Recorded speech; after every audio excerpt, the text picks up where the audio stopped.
Mi nombre es Sergio Carbone, soy contador público, graduado en la Facultad de Ciencias Económicas de la Universidad de Buenos Aires, y en esta oportunidad decidí hacer este video en relación a un tema que me consultan frecuentemente y que, si bien desde el punto de vista fiscal yo creo que no existe posibilidad de que uno se equivoque en cuanto al tratamiento o el impacto tributario que tiene la percepción de un monto en relación con una indemnización por daños y perjuicios, más siendo una persona jurídica encuadrada en el artículo 69 de la Ley de Impuesto a las Ganancias.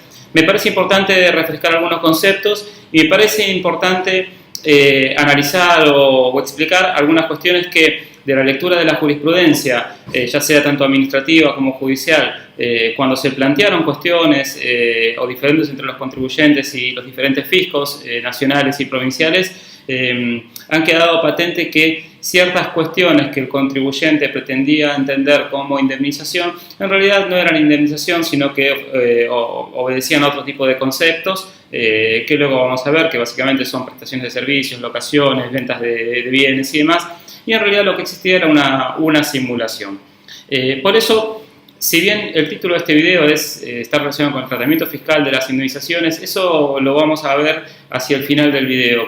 Previamente yo creo que lo que es necesario es volver unos pasos atrás de lo que es de cómo nosotros miramos el derecho fiscal. Cuando digo nosotros hablamos de los contadores o los tributaristas, y considerar las nociones del derecho civil de lo que es una indemnización y concretamente en relación con un daño y perjuicio.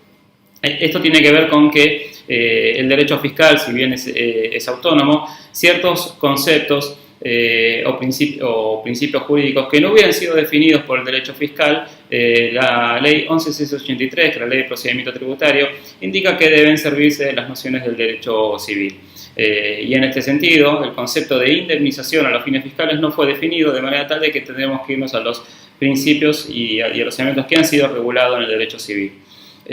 La pregunta es, ¿qué es una indemnización? ¿No? Y la verdad es que la indemnización está relacionada con un daño que causa una persona humana o jurídica, eso realmente no nos interesa, a los fines de lo que estamos tratando.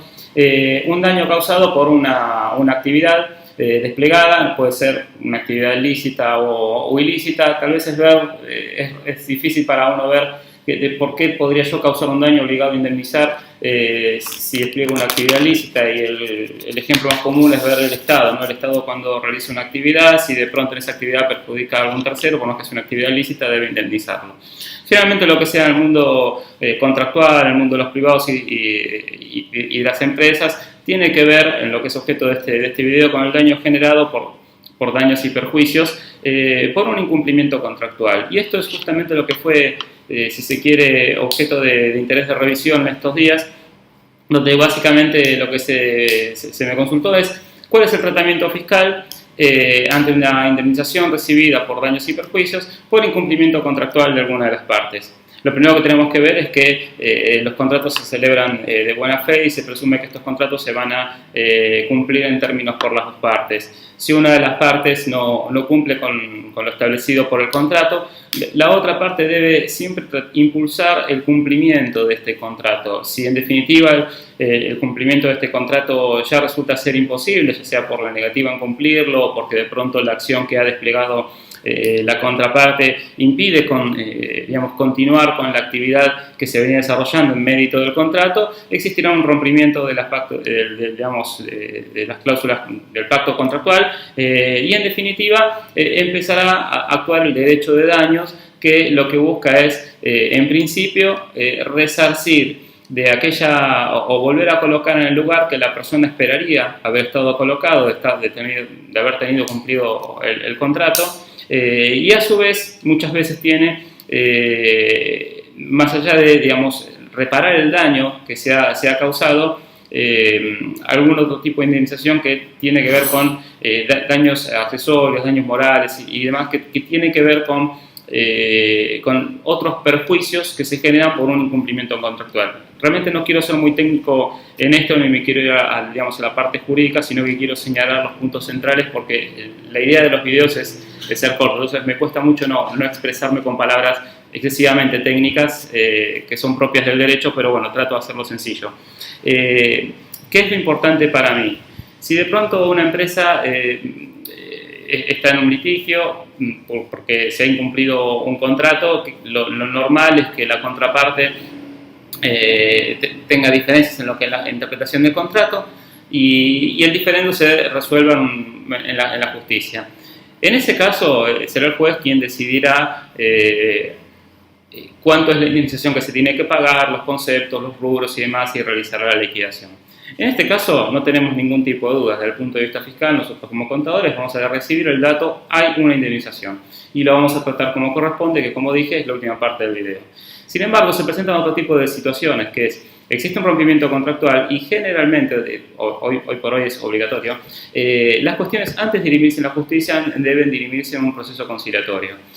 También en el proceso conciliatorio existe una contraposición de opiniones, hay un abogado por una parte, un abogado por la otra, cada uno expone lo que espera, y el conciliador trata de que las partes lleguen a un acuerdo en cuanto a si existió o no existió un hecho dañoso, si existió o no existió un perjuicio, la mesura del perjuicio y el acuerdo entre las partes para no tener que llegar a la justicia a resolver el diferendo. Nuevamente interviene un tercero y existe cierta cuestión que tiene que ver con la exposición de hechos y contraposición de opiniones. En este caso también nosotros recibiremos como dato la existencia de un daño, ¿sí? Y la existencia de un hecho antijurídico causado por una de las partes, que es, la causa previa al daño que nosotros estamos mesurando y recibiendo el pago. Esta situación tampoco suele ser controvertida desde el punto de vista de cuando nos dicen hay indemnización, para nosotros va a ser un dato. La cuestión que va a ser controvertida para nosotros es cuando existe un rompimiento contractual, un incumplimiento de una de las partes y demás, y las partes deciden no llegar a juicio, deciden no mediar, directamente dicen, bueno, rompimos el contrato, esto es lo que te pago para no tener que litigar, ni tener que ir a un acuerdo conciliatorio ni nada, y ahí se acabó. En esa situación, cuando nosotros nos dicen, doctor, dígame cuál es el tratamiento fiscal de esta indemnización, tenemos que prender todas las alertas. ¿Por qué? Porque para que exista indemnización, y esto quiero que esté claro, previamente tiene que haber una actividad antijurídica desplegada por alguna de las partes. Y esa acción o actividad antijurídica va a ser la causa jurídica de este daño. Como no existe contraposición con tercero, es decir, no hubo un juez que determinó esa acción antijurídica imputable y atribuible a un determinado sujeto o a un determinado objeto que depende del sujeto, es decir, atribución directa o indirecta, que ha causado un daño, y que la actividad desarrollada por el sujeto que causa el daño tiene relación directa o indirecta con el daño sufrido o que razonablemente se espera que se sufra, es decir, todos los elementos que tipifican o que son propios del concepto daño dentro del derecho de daños. Cuando todo eso no ha sido ventilado en un juicio, no ha sido revisado por un juez y ha dicho, bueno, esto efectivamente sucedió, hay que resarcir a determinada persona, nosotros lo que tenemos en definitiva es un acuerdo de partes. Y este acuerdo de partes, desde el punto de vista del derecho fiscal, es lo que nos tiene que deslevantar los alertas. Esto lo menciono porque debemos recordar que el artículo 2 de la ley 11.683 establece que para reconocer la consecuencia fiscal de los actos jurídicos de los contribuyentes, se tendrá que ir a lo que es la realidad económica. Y en la realidad económica se analizará si efectivamente se está pagando una indemnización o se está pagando otra cosa. Si de pronto no tengo la causa jurídica fundamentada, que es la causa jurídica del daño, es la acción antijurídica ejercida por alguna persona que ha causado un daño y todo lo que he comentado antes, entonces no podrá existir indemnización. ¿Qué es lo que quiero decir? La regla jurídica es, hay indemnización cuando hay un daño. Y lo que nosotros tenemos que verificar es si nosotros, como contribuyentes, podemos demostrar que efectivamente existieron todos los elementos que requiere el derecho de daños para decir existió un daño. Y en este sentido, los elementos ya los he mencionado anteriormente, pero nosotros lo que tenemos que verificar es si estamos ante una situación donde hay un acuerdo de partes y no hubo una intervención en terceros, es que el daño sufrido debe ser cierto. La actividad desplegada por la persona humana o jurídica que ha generado el daño debe ser constatable y comprobable. Yo voy a recomendar siempre que exista oposiciones de interés, es decir, que exista con carácter fehaciente notificaciones entre las partes, reclamos, pedidos de conciliación o todo aquel elemento que permita derivar que efectivamente existió un daño y las pruebas de que ese daño existió o ese actual antijurídico se dio. Por ejemplo, se contrata una máquina con una determinada persona o una empresa para que sea entregada en determinada fecha. Yo, por mi parte, estoy comprometido a realizar una tarea de la cual dependo de esa máquina. No se entrega la máquina a determinada fecha, yo no puedo realizar la tarea, yo incumplo un contrato. ¿Cuál es el daño y perjuicio que me genera la persona o la empresa que no me entrega la máquina? Es que deriva en el cumplimiento mío del contrato. Yo tengo que demostrar que para determinada fecha esa máquina no ha llegado, que he reclamado la máquina y que la máquina ha sido entregada mucho tiempo después, de manera tal que me impidió a mí cumplir con el contrato. La demostración no es un simple correo, no es un simple WhatsApp, no es un simple llamado. La demostración es, en algunos casos, y cuando yo ya sé hacia dónde voy, es, si se quiere, certificación con escribano de que la máquina no ha llegado, cartas, documentos reclamando la entrega de la máquina, es decir, diferentes elementos que demuestran que yo impulsé el cumplimiento del contrato, que no lo pude lograr y que efectivamente se ha generado un daño. Y luego, para demostrar la magnitud del daño, tengo que poder demostrar que sin esa máquina yo no podía realizar el contrato y en consecuencia tuve que sufrir costos adicionales o tendré que sufrir costos adicionales por ese incumplimiento. Esto tiene que ver con la relación de causalidad, es decir, para que exista una indemnización tiene que haber una relación de causalidad directa, mediata o inmediata entre la actividad desplegada por el sujeto que pretendidamente yo digo me causa un daño y el daño causado, ¿sí? Esta relación de causalidad o vínculo es fundamental para lo que estamos hablando. Nuevamente, no me importa una situación donde ha sido determinado en la justicia que determinado sujeto debe indemnizarme. Eso ya lo revisó la justicia, es un hecho cierto, existe un daño. No me interesa. En el caso de que estemos ante una mediación, ya puedo estar bastante tranquilo porque uno presupone que se ventilaron los elementos necesarios para que se llegue a un acuerdo. Sin embargo, no quiere decir que no tengas que revisarlo. No existió un juez, no hubo un tercero independiente, fue una mediación. Ahora, los casos donde no existe ni siquiera el extremo de la mediación son los que más me interesan. Y en esta situación es, si de pronto se pacta una indemnización entre las partes, incluso lo vamos a ver después, cuando se trata de una indemnización acordada por el Estado, por diferentes incumplimientos contractuales que devinieron en incumplimientos de parte del Estado, también hay que demostrar cuáles son esos elementos que generan esa obligación de indemnización por parte del Estado. Pero hay dos cuestiones.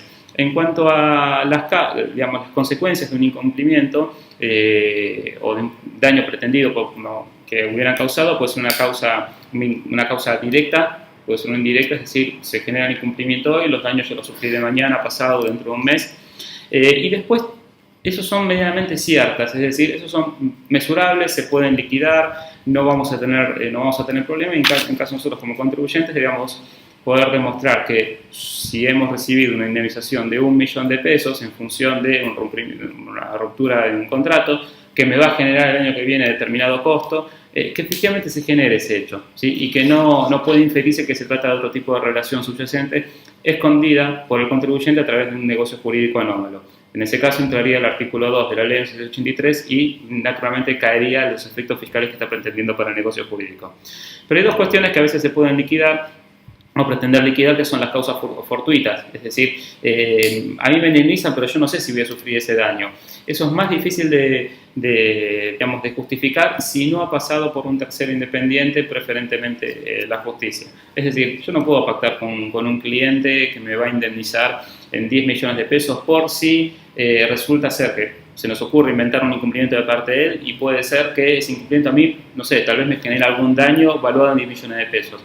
Claramente lo que estoy haciendo es esconder una retribución, o por lo menos eso es lo que va a requerir entender el fisco cuando observe, y lo va a hacer bajo el principio de realidad económica porque no voy a tener los elementos para sustentar que el daño ha sido causado por una actividad antijurídica por la persona. Vuelvo siempre sobre los mismos conceptos porque me interesa que quede claro esto. Entonces, resumiendo el concepto de indemnización. La indemnización, en este caso por daños y perjuicios, independientemente si ese daño y perjuicios puede ser porque nos ha roto un bien, ha incumplido un contrato, puede ser por lucro cesante, independientemente del concepto que encierra esta indemnización por daños y perjuicios, lo que importa es que deviene de un hecho antijurídico generado por alguna de las personas. Este hecho tiene una relación directa con la consecuencia que yo he sufrido o que espero sufrir en inmediato. Se puede demostrar que el hecho ha sido causado por la persona jurídica o humana o por una cosa dependiente de la persona, supongamos, una máquina de una empresa se rompe, se cae dentro de una casa, se rompe el techo de una casa. Yo tengo que demostrar que la máquina de la empresa rompió el techo de una casa. Es decir, todos esos elementos existió daño y entonces existe paso o da paso a una indemnización. Vamos ahora con el tratamiento fiscal. Antes que nada quiero decir que bueno, llevamos ya 15 minutos de video. Yo suelo hacer los videos cortos, pero en este caso los temas se extienden porque necesariamente tengo que comentar algunos conceptos largos. Les pido que se mantengan hasta el final del video porque voy a estar comentando alguna jurisprudencia administrativa o judicial que va a ir ventilando las cuestiones que suelen preguntarse al contribuyente cuando se enfrenta a definir el tratamiento fiscal de una indemnización. Básicamente, en el impuesto sobre los ingresos brutos, nosotros sabemos que el hecho imponible se construye en base a las actividades, o está definido en función de los ingresos percibidos por actividades de carácter habitual, a título oneroso, desarrollando determinado territorio y demás. En principio, una indemnización no tiene que ver con el ejercicio de una actividad. Una indemnización tiene que ver justamente con el no ejercicio de una actividad. No se requiere una actividad para recibir una indemnización. Conforme lo que he comentado, el concepto de indemnización es que yo recibo el dinero porque alguien me generó un daño, la acción la ha desarrollado otra persona, que tiene un impacto en mi patrimonio, y lo que se busca es resarcir o volver a colocar en el lugar que estaba antes esa situación patrimonial mía que fue lesionada por el acto antijurídico de la otra persona. Entonces, ¿cuál es el tratamiento en las indemnizaciones para el impuesto sobre los ingresos brutos? No hay un ejercicio habitual, porque no hay ejercicio de actividad, entonces directamente no está dentro del objeto. Tampoco hay onerosidad, porque yo no estoy obligado a realizar ninguna contraprestación. Recibo la prestación, recibo la indemnización y no hay mucho más que discutir. Ahora uno dice, ¿y por qué genera dudas el tratamiento fiscal de las indemnizaciones en el impuesto sobre los ingresos brutos? Simplemente con leer la construcción del hecho imponible se aclararía el tema.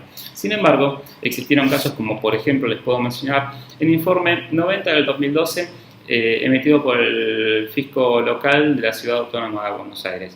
En este fisco, en este antecedente, lo que había sucedido era un locador había maltratado un inmueble y además había dejado de pagar el alquiler o la locación periódica. Se realiza un juicio, bueno, se reintegra el inmueble y en el pacto, en el acuerdo, se había dado carácter de indemnización a dos conceptos. Un concepto era aquel valor de locación que debía haber pagado mientras estuvo ocupando ilegalmente el inmueble y aquel valor relacionado con los daños que había generado dentro de la estructura edilicia. Todo eso se le había dado el concepto de indemnización. ¿Qué es lo que viene a reparar este informe? Este informe lo que nos viene a decir es que primero el principio de realidad económica debe aplicarse a lo que es las liquidaciones, en este caso de las indemnizaciones y a todo lo que tiene que ver con los actos jurídicos celebrados por el contribuyente o las consecuencias de diferentes actos jurídicos de terceros para con el contribuyente. Y en este caso, ¿qué nos dice? Mire, señor, dentro de este concepto, por más que se le hubiera dado el nombre o el carácter de indemnización, hay dos cuestiones. Una cuestión es un hecho imponible que está dentro del objeto del impuesto, por lo cual deberá tributar el impuesto sobre los ingresos brutos, y otra cuestión es la indemnización, no hay ningún tipo de dudas, está fuera del objeto del impuesto. ¿Qué es lo que me interesa que quede claro? Que es cuando se resuelve una indemnización, y más todavía, cuando esto no deviene de una decisión judicial, sino que deviene de un acuerdo entre partes, se tiene que separar lo que es indemnización de lo que es la realidad jurídica, lo que es la realidad económica del negocio y vamos a tener que tributar por lo que está relacionado con el ejercicio habitual del negocio. ¿Qué es lo que se analiza en todo tipo de antecedentes y concretamente yendo a los impuestos a la consumos, IVA, ingresos brutos y demás? Si el valor que se percibe, por más que se le hubiera dado concepto de indemnización, es la consecuencia lógica de un contrato, ¿sí? Quiero hacer un paréntesis. Incluso en el caso de que se hubiera celebrado un contrato y hubiera llegado al término y demás, es normal encontrar partidas que se le da el nombre de indemnización cuando se termina un contrato. Lo que nosotros tenemos que considerar es no el nombre, sino si ese valor que se percibe es la consecuencia lógica normal del desenvolvimiento del contrato, dado que podemos estar frente a un pago diferido. Por ejemplo, si yo realizo un contrato con una contraparte termina el contrato y el contrato se dice, el día que termine el contrato se indemnizará a la persona o a una de las partes con 1.000.000 de pesos, la verdad es que eso, por más que lo hubieran llamado indemnización, es la consecuencia lógica del devenir del contrato y es una retribución que yo estaba esperando por haber cumplido ese contrato, con lo cual no es más que un pago diferido. Entonces, es otro ejemplo bajo el cual, sobre el prisma de la realidad económica, se debería tributar impuestos sobre los consumos por ese contrato o por eso que se da como indemnización en el contrato. Bien. Vamos a ver qué es lo que pasa con el impuesto a las ganancias un poco. En el impuesto a las ganancias tenemos que separar personas humanas de personas jurídicas. Estamos en el marco de las personas jurídicas. Las personas humanas es muchísimo más complejo el tema. Como este video no está orientado hacia las personas humanas, lo voy a dejar para otro segundo video. En el caso de las personas jurídicas, la verdad es que el tema es sencillo. Tributan por la teoría del balance, el artículo 2, inciso 2 de la ley de impuesto a las ganancias, de manera tal de que todo incremento patrimonial que hubiera, digamos, percibido estará dentro de la línea de ingresos y deberá tributar el impuesto. Se me ha consultado, bueno, extinción de la fuente. Eso no cabe para las personas jurídicas. O sea, pudo haber estado vigente en la década del 60 en el anterior texto normativo de la ley de impuesto a la renta, pero la verdad es que hace tantos años que en la ley de impuesto a las ganancias tributan sobre la teoría del balance que ya es una cuestión que no se debería tener en cuenta. Ahora bien, una cosa es que se recibe una indemnización por un hecho pasado, en el cual yo soporté los costos pasados y ahora se me indemniza, donde seguramente si soporté los costos pasados habré tenido un quebranto, que lo podré trasladar a ejercicios futuros, habré tenido un menor nivel de imposición de impuesto a las ganancias, porque ese quebranto fue contra las utilidades del ejercicio, entonces en este caso más puedo pensar a compensarlo, pero la dificultad se podría llegar a presentar en el contribuyente cuando recibe una indemnización. Esa indemnización está relacionada con el rompimiento contractual, un lucro cesante y demás, donde claramente está relacionado con hechos que van a dar, o sea, con costos que voy a sufrir en el futuro. ¿Qué es lo que debe controlar el contribuyente? Que esos costos que va a sufrir en el futuro efectivamente los sufra dentro del ejercicio fiscal en el cual ha recibido el incremento patrimonial por la indemnización que hubiera acordado. Caso contrario, lo que tenés es se le va a disparar el impuesto a las ganancias, va a tributar digamos, en exceso lo que sería la provisión contable en el ejercicio y tal vez cuando sufra las erogaciones necesarias a soportar por la indemnización va a tener quebrantos. Esto es importante considerar en este punto el principio de vengado que aplica la ley de impuesto a las ganancias. En la ley de impuesto a las ganancias tenemos que recordar que el principio de vengado no es el de vengado contable. La Corte Suprema de Justicia de la Nación ha dicho que es el de vengado jurídico y que la base para liquidar el impuesto a las ganancias es el balance contable. De vengado jurídico significa básicamente el concepto de vengado que encierra la propia ley de impuesto a las ganancias. Y esto lo podemos encontrar en el artículo 18 de la ley de impuesto a las ganancias. Existe una crisis siempre entre los contadores que se dedican a contabilidad y los contadores que se dedican a impuestos. E incluso los que nos dedicamos a impuestos. A veces pensamos que el único principio que importa es el de vengado contable, y la verdad es que no es así. Nosotros estamos liquidando impuestos, los preceptos normativos de reconocimiento e imputación de resultados están en la ley de impuesto a las ganancias, y en muchas situaciones, más allá de que el balance contable sea la base para liquidar impuesto a las ganancias, debemos apartarnos de los conceptos que se aplican conforme a las normas contables profesionales. Y en este sentido, la ley de impuesto a las ganancias, si bien ha diseñado su principio de devengado, y el principio de devengado similar aplicado a normas contables profesionales, existen excepciones. Existen excepciones incluso que permiten diferir el devengamiento o el reconocimiento de resultados de ciertas partidas de ingresos. Para el caso de las indemnizaciones no existe tal cosa, ¿sí? Y las provisiones contables son simplemente provisiones, no hay un hecho jurídico cierto que me permita reconocer fiscalmente un cargo a resultados por eso. De manera tal de que incluso cuando yo pueda ver una provisión, no sé, por despidos, supongamos que tiene que haber un rompimiento contractual, el rompimiento contractual me demanda despedir a 200 empleados, yo tengo que provisionar un hecho cierto que voy a dar dentro de un par de meses, contablemente estaría perfecto, desde el punto de vista fiscal no lo voy a poder reducir. Entonces, lo que voy a tener que considerar es la imputación temporal y posiblemente cierto acuerdo y cierto negocio, teniendo obviamente resuelto todas las cuestiones que yo mencioné antes. Voy a tener que trabajar con la imputación temporal, o sea, lo que hay que hacer es planificación fiscal. No se puede celebrar cualquier negocio jurídico con un impacto fiscal en cualquier momento sin analizar las consecuencias, ni sin analizar el devenir del negocio que se está revisando. Entonces, tal vez la mejor consideración que puedo hacer, decirles es, el impuesto a las ganancias no hay dudas de que va a estar comprendido dentro del resultado positivo digamos, del ingreso. Se presume que si es una indemnización va a tener un costo. Tratar de imputar los costos y que efectivamente se den los costos en el ejercicio en el cual se ha recibido la indemnización, de manera tal de que usted pueda sufrir el menor impacto de impuesto a las ganancias posibles. En el IVA de alguna forma se parece mucho a lo que pasa en ingresos brutos, ¿no? O sea, en el IVA el hecho imponible tiene que ver con la prestación de un servicio, una locación, tiene que ver con la venta de una mercadería. La verdad es que una indemnización no representa nada de eso, entonces directamente está fuera del objeto del impuesto. Hay un antecedente muy interesante que es el DAT 21 del año 2004, donde un contribuyente pregunta, dice, bueno, le robaron el auto, la compañía aseguradora reintegra el valor del auto y pregunta cuál es el tratamiento de la indemnización. Y lo que se dijo es, si al momento en que se recibe la indemnización, el auto no existe, entonces usted recibe una indemnización, no hay débito fiscal.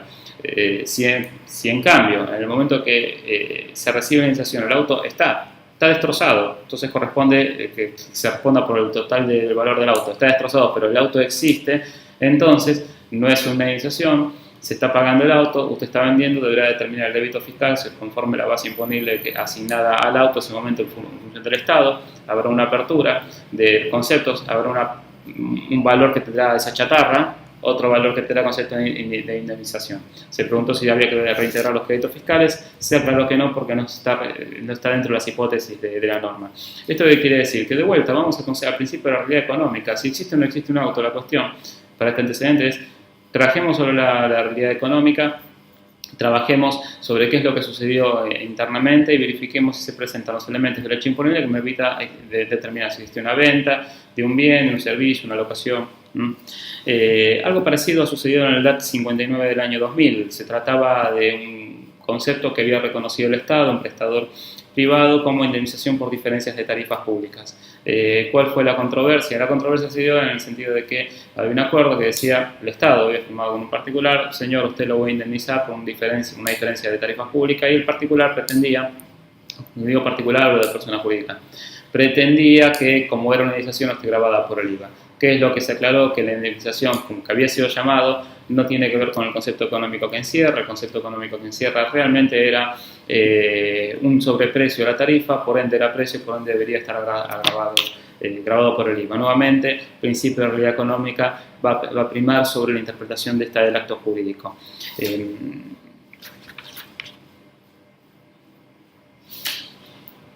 Bien, hay un tema muy interesante que me interesa resaltar, ya para ir cerrando. Tengo más cosas, pero llevamos 30 minutos. ¿Qué sucede en la industria de la construcción? Todos ustedes saben que yo me dedico a asesorar la industria de la construcción, y cuando de pronto un operador privado opera con el Estado, hay un concepto que se suele acordar, que es el gasto improductivo. El gasto improductivo es aquella partida que sufre el particular cuando tiene que cumplir con una obra, y es el Estado el que, por diferente motivo, impide que se desarrolle la obra de manera natural. Por eso, cuando se impide que se desarrolle la obra de manera natural, el particular sufre un costo adicional que no estaba previsto dentro del contrato. Y lo que se suele hacer es, yo liquidé un determinado gasto improductivo, y el Estado lo que hace es reconocer esa parte adicional en función de este concepto. Se ha preguntado cuál es el tratamiento fiscal de este gasto improductivo recibido en concepto de indemnización por el Estado. Y esto fue en un dictamen de ARBA de febrero del año 1999. Y lo que se analizó fue la situación de lo que se trataba. Y básicamente lo que se definió es lo mismo que venimos charlando antes. ¿A qué viene esta partida adicional por gasto improductivo? Viene a que se reconoce un mayor precio por la prestación, porque viene a soportar mayores costos. Entonces, no es otra cosa que el precio de la prestación, no es una indemnización, y está dentro del hecho imponible del impuesto sobre los ingresos brutos. Bien, ¿hasta qué quiero llegar hoy? ¿Qué es lo que quiero que quede claro con el tema de las indemnizaciones? No tenemos dudas del tratamiento fiscal en las indemnizaciones, tanto en IVA, ingresos brutos o en ganancias. Como dijimos, una indemnización no está relacionada con la realización de una actividad, la prestación de un servicio, la venta de un bien. Entonces, ya de por sí sabemos que está fuera del objeto del IVA, de ingresos brutos, y sabemos que por teoría del balance, el valor percibido por la indemnización estará comprendido en el impuesto a las ganancias.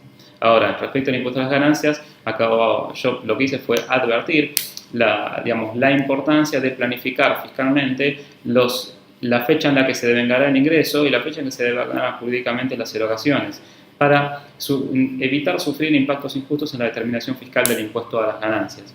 Respecto a los impuestos sobre los ingresos brutos e IVA, lo que hicimos fue alertar sobre el concepto jurídico de la indemnización y la importante diferencia entre recibir como profesionales en ciencias económicas el dato, hay que liquidar fiscalmente la indemnización, respecto de cuál fue la fuente de esa liquidación, es decir, si esa liquidación provino de una decisión judicial, de un acuerdo conciliatorio o de un acuerdo entre partes. En función de eso, empezar a advertir al contribuyente sobre los elementos que ofrezcan certeza jurídica respecto de si existió o no existió una indemnización y si sean todos los elementos del daño para que esa indemnización exista. Nuevamente, para que exista una indemnización tiene que existir el daño.